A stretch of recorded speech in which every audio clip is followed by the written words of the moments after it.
Je serai toujours en première ligne, prêt à mourir pour défendre notre pays. Héros pour certains, dictateur pour d'autres, Fidel Castro, un personnage complexe, un dirigeant à part. 1952, Fulgencio Batista prend le pouvoir. Fidel Castro, 26 ans, commence son combat politique. Il dénonce ce coup d'État et décide de prendre les armes.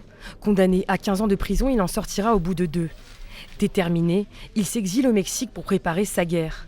Son mouvement recrutera même un certain Che Guevara. 1959, il débarque clandestinement à Cuba avec un groupe armé. C'est le début d'une guérilla devenue mythique. Fidel Castro, père de la révolution cubaine, prend le pouvoir. Il érige aux portes des États-Unis un État communiste. Crise des missiles, débarquement manqué de la baie des Cochons. La guerre froide isole un peu plus Cuba des Américains. 1962 marque le début de l'embargo et l'arrêt des relations diplomatiques entre les deux pays. Tout ça n'est qu'une démonstration de force. Une démonstration des États-Unis.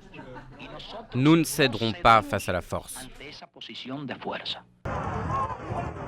Premier ministre pendant 17 ans, président pendant 31 ans, plus d'un demi-siècle de propagande et de bras de fer contre son voisin. 2004, c'est le début d'une longue maladie. À la fin d'un discours, il fait une mauvaise chute, puis un malaise. Peu à peu, l'image de héros s'efface. Ses soucis de santé l'obligent à laisser sa place. En 2006, il désigne son petit frère Raoul comme successeur. Connu pour son rejet du capitalisme, ses dernières apparitions, il les fera en jogging à 3 bandes, ici avec le pape François. Fini l'uniforme de soldat, Cuba ouvre une toute nouvelle page de son histoire.